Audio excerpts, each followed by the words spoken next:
Bonjour à tous et à toutes, j'espère que vous allez bien. Ici c'est Margot, psychopraticienne et tarologue, et aujourd'hui je vais vous présenter les 5 jeux avec lesquels je pratique le travail de l'ombre de façon privilégiée.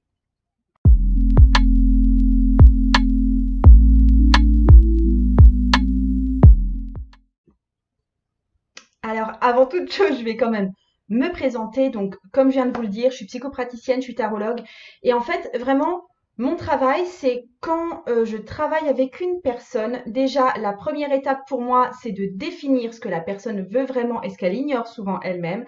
La deuxième chose, c'est que vraiment, elle puisse assumer le fait de désirer précisément ça.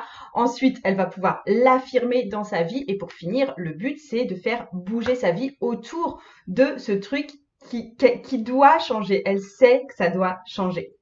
Donc voilà. Et pour ça, je me sers bien évidemment d'outils spirituels type le tarot. Le tarot, ça reste vraiment mon outil privilégié. Je pense que vous le savez.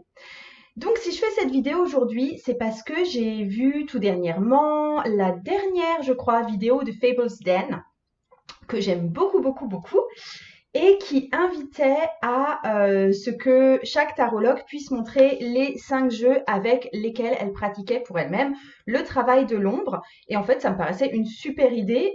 Et d'office, donc c'est ça que je vais vous présenter. Je vais vous présenter 5 jeux avec lesquels je pratique le travail de l'ombre, shadow work.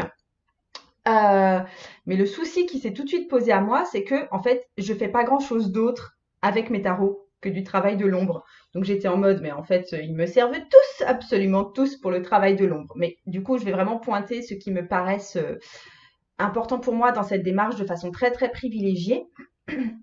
L'autre chose, c'est qu'elle demandait qu'on choisisse 5 jeux de tarot. Et du coup, je me suis dit, mais attends, mais moi, combien j'ai de jeux de tarot en définitive, en tout et pour tout? Et ben, en fait, j'ai 11 jeux de tarot que j'emploie de façon assez régulière.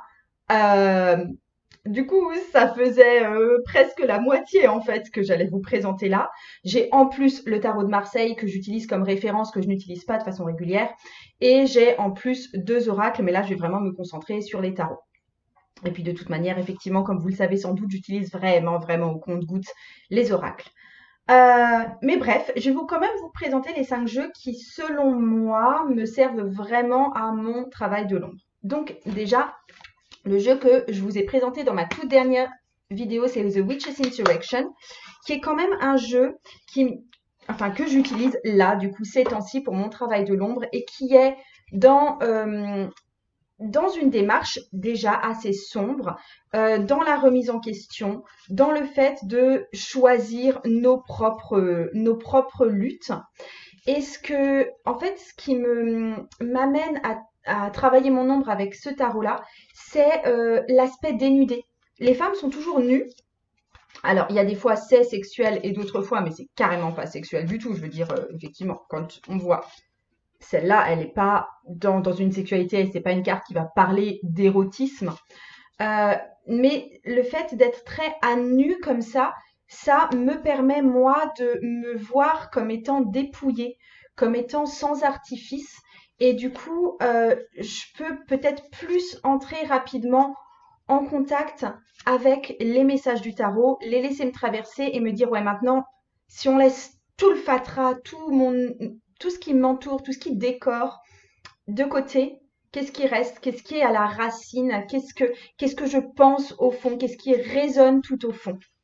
Et du coup, ce jeu est pas mal pour ça, justement pour ce côté mise à nu. Donc, voilà, premier jeu. Après, je sais très bien que c'est pas le seul jeu où on a des personnages nus qui sont représentés sur tout le jeu. J'ai par exemple pas de jeu qui représente uniquement des squelettes. Et il y en a plusieurs comme ça. Je pense aussi qu'on a le même aspect très dépouillé. Et c'est peut-être un jeu squelettique, on va dire, qui manque peut-être à ma collection et avec lequel j'aurais plaisir à travailler justement pour le côté travail de l'ombre, pour le côté revenir à la racine, pour le côté revenir à nos os. Et là, pour le cas là, c'est revenir à notre peau.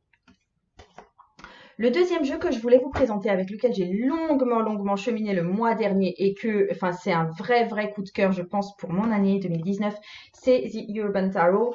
Alors, c'est pas pour le côté pour ce coup-là dénudé et tout d'un coup on va se voir comme ok si je ne prends plus tout ça en considération, qu'est-ce qui reste? Mais c'était plus pour l'aspect scène de la vie quotidienne, chose très très factuelle. Euh, C'était ça qui m'a vraiment parlé dans ce jeu-là, parce que c'est comme si ce jeu nous plonge face à face avec nos propres ombres, nos propres vices, nos propres déviances. Et mais regardez, même ce 9 de denier, qui est une carte vraiment d'abondance, etc. Je trouve pas, en général, il est pas très, ça fait pas très envie en fait. Il y a il y a peu de cartes qui font envie dans ce jeu-là, mis à part les personnages de la cour qui pour le coup sont plus lumineux selon moi. Mais c'est plutôt regarde ce que tu es en train de faire là. Regarde ce que tu es en train de faire. Peut-être que c'est métaphorique, peut-être que tu n'es effectivement pas dans un jacuzzi avec des rondelles de concombre sur les yeux, c'est pas du tout ça. Mais regarde ce que tu es en train de faire. Est-ce que tu es fier de ça? Est-ce que tu n'es pas fier de ça? Est-ce que tu assumes d'être ça? Est-ce que tu n'assumes pas d'être ça?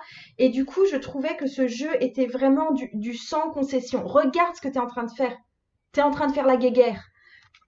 Regarde ce que tu es en train de faire. Tu es en train soit de te soumettre à une autorité pleine de dogmes, soit tu es en train de vouloir imposer cette vérité aux autres. C'est vraiment un jeu qui prend la tête et tiens, dans ton caca, tiens, tu vas regarder ce que tu fais en ce moment et tu vas décider à ce moment-là si tu assumes ça, si c'est OK pour toi de faire ça, si tu en es peut-être contente après tout, parce que c'est possible. Regarde, tu es devant ton ordi et à la place de ça, tu empiles les verres, tu picoles et tu fais de la mouise.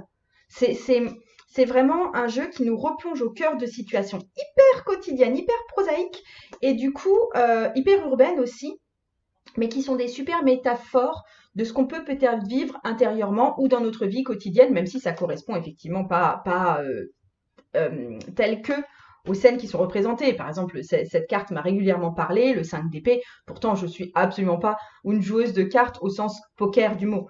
Euh, donc voilà, The Urban Tarot, super, super, super pour le travail de l'ombre, pour voir ce qu'on refuse peut-être de voir dans notre vie, se retrouver un peu confronté à nos mauvais réflexes et se demander du coup si on est OK pour accepter ça chez nous et si on est OK pour continuer de vivre comme ça ou si on a envie d'apporter des changements à ça.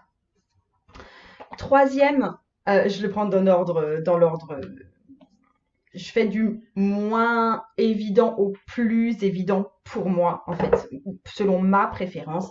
Évidemment, The Wild Unknown Tarot, qui est quelque part mon jeu fétiche, mon jeu privilégié, le jeu avec lequel j'ai appris vraiment tout ce système du tarot.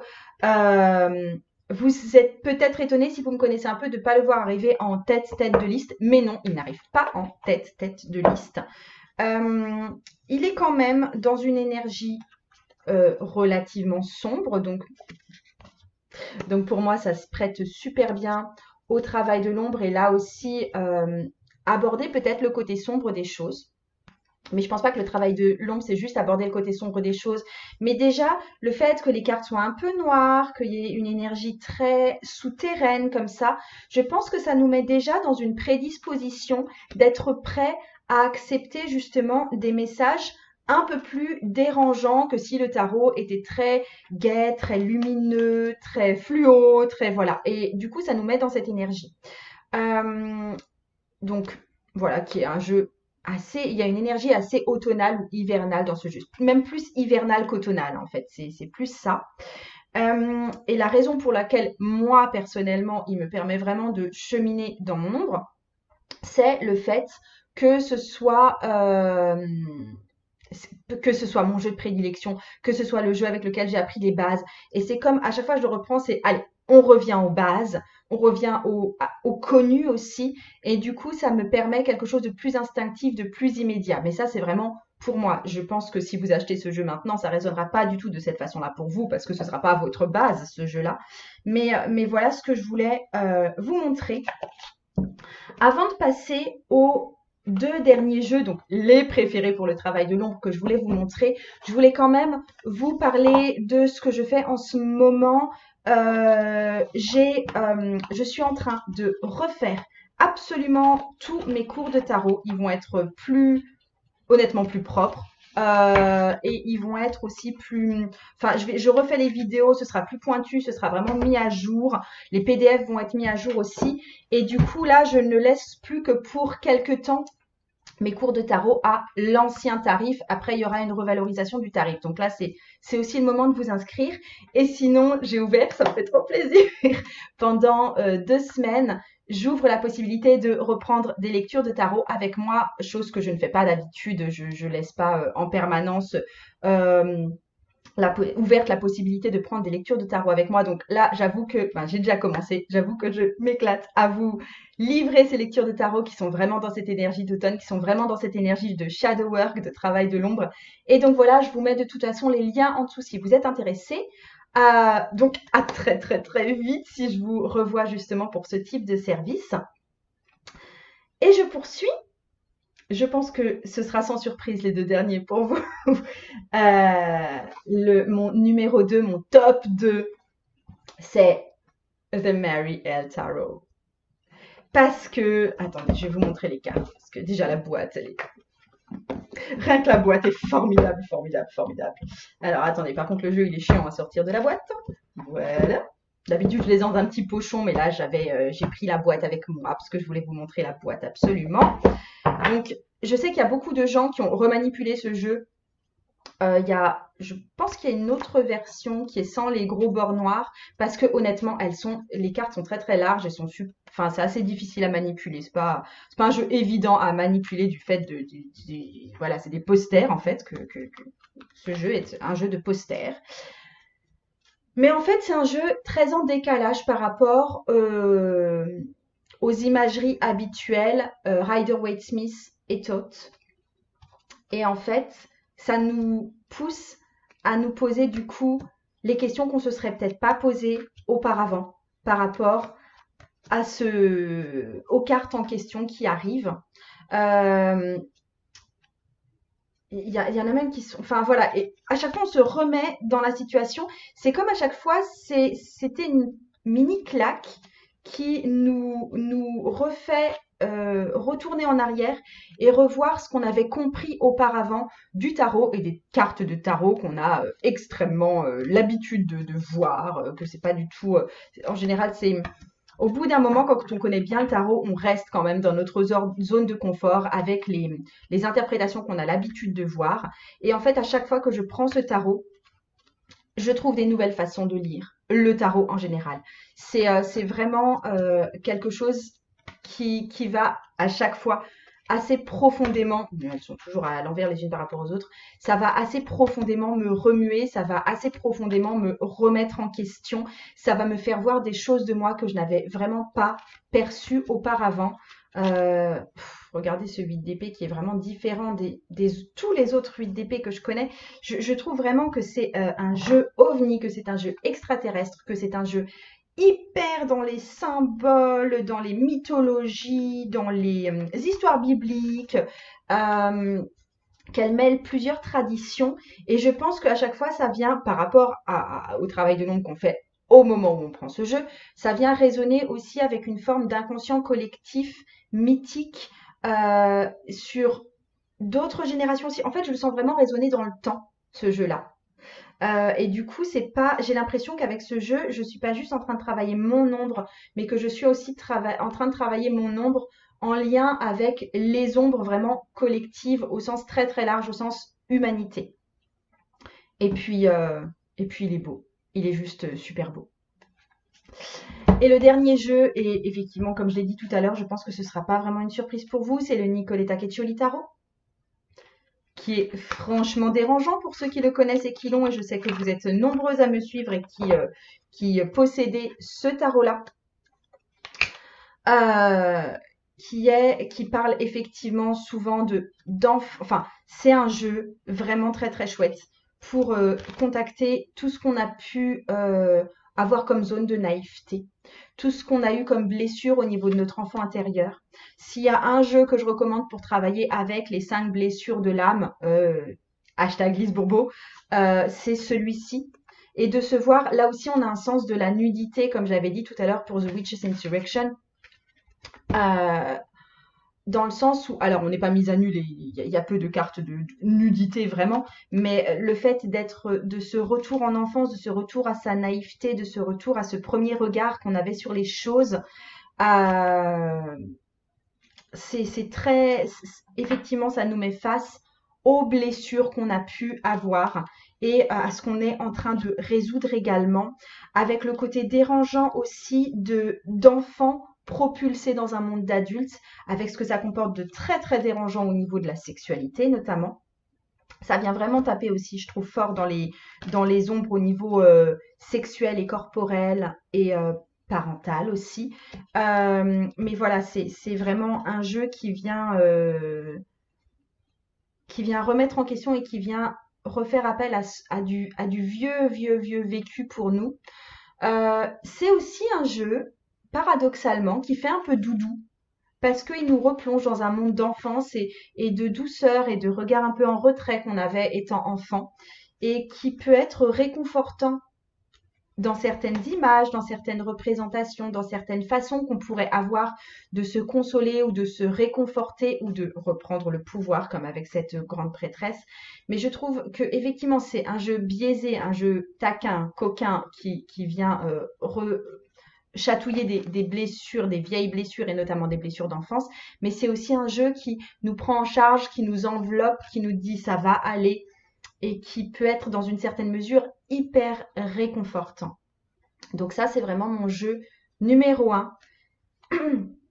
Et en regardant les différentes vidéos de Fables Den et en réfléchissant sur les 5 jeux que j'utilisais pour mon propre travail de l'ombre, je me suis rendu compte qu'il manque un jeu que je trouverais assez crucial là-dedans et que je ne possède pas. Alors déjà, effectivement, jeu squelette, je pense que ce serait un truc à avoir type Marigold Tarot. Le Marigold Tarot me fait très envie. Mais il y a autre chose qui manque, c'est un jeu mignon, entre guillemets. Je parle de Fables Den parce qu'elle a notamment créé un jeu mignon qui est The Way of the Panda Tarot, donc avec des grosses images de pandas, etc. Mais je n'ai pas de jeu mignon type le jeu de la forêt enchantée. Alors j'ai un doute sur le nom. Je pense aussi au Happy Tarot qui reprend des images, ça ressemble à des tout petits mangas qui sont toujours très très très heureux sur toutes les images.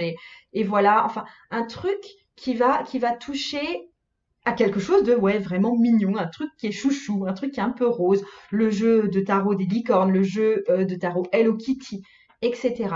Pourquoi est-ce que je pense que c'est un jeu mignon manque à ma collection? Parce que j'ai des jeux qui sont plus doux, qui sont plus lumineux, qui sont plus vraiment dans quelque chose avec une esthétique claire et oui et lumineuse, mais j'ai pas de jeu mignon où on se dit oh loulou comment c'est trop chou. Le jeu le plus mignon que j'ai dans ce sens-là, c'est celui-là. Et honnêtement, j'ai du mal à mettre l'adjectif mignon sur le jeu de tarot de Nicoletta Cecchioli. Là où je pense que ça peut être très intéressant pour le shadow work d'avoir un jeu mignon, c'est que ça va faire appel directement au chakra du cœur, où on est dans cet état dans lequel on est quand on regarde des vidéos de chatons ou quand on est devant un bébé, c'est-à-dire qu'on est ouvert, qu'on ouvre son cœur, qu'on est vraiment dans notre état de vulnérabilité et quelque part pris au dépourvu si jamais il y a un message qu'on doit entendre et qu'on avait un petit peu renié ou repoussé jusque-là. En fait, le fait de se retrouver dans cette vulnérabilité qu'on a devant les choses qu'on trouve mignonnes nous permet de recevoir des messages qu'on n'est pas capable d'entendre autrement quand on est en mode ouais, je fais du travail de l'ombre, c'est sérieux, je me mets dans ma puissance de femme et je suis prête à décortiquer ce qu'il y a de plus dégueulasse en moi, etc. Quand on est là, on est peut-être dans une position plus dure, plus sérieuse, plus fermé dans une certaine mesure, tandis que le fait d'avoir une image plus ouverte, plus chou, plus mignonne, plus cute, eh ben ça nous permet effectivement d'être très ouvert au niveau chakra du cœur et du coup de pouvoir recevoir des messages intuitifs et des messages sur ce que nous on est, sur ce que nous on fait en ce moment, sur les ombres qui se cachent derrière nos situations actuelles qui ne sont sans doute pas perceptibles avec les jeux beaucoup plus sérieux. Voilà ce que j'avais à vous dire là-dessus. Je sais pas, elle a en fait lancé un hashtag sur ce thème. Je vous le mettrai là aussi avec le descriptif de la vidéo. Si vous êtes intéressé pour faire une vidéo également sur ce sujet, je serais super heureuse de regarder d'autres vidéos à ce propos et de découvrir les autres jeux qui se prêtent bien au travail de l'ombre. Euh, Parce que, ouais, voilà, c'est quand même une vidéo très très personnelle. Je vous invite pas forcément du tout à travailler avec les mêmes jeux de tarot. C'est chacun sa voix en fait. Donc, je ne tag personne en particulier. Et voilà, c'est un petit peu tout ce que j'avais à vous dire pour aujourd'hui. Je vous embrasse bien fort et je vous dis à très très bientôt.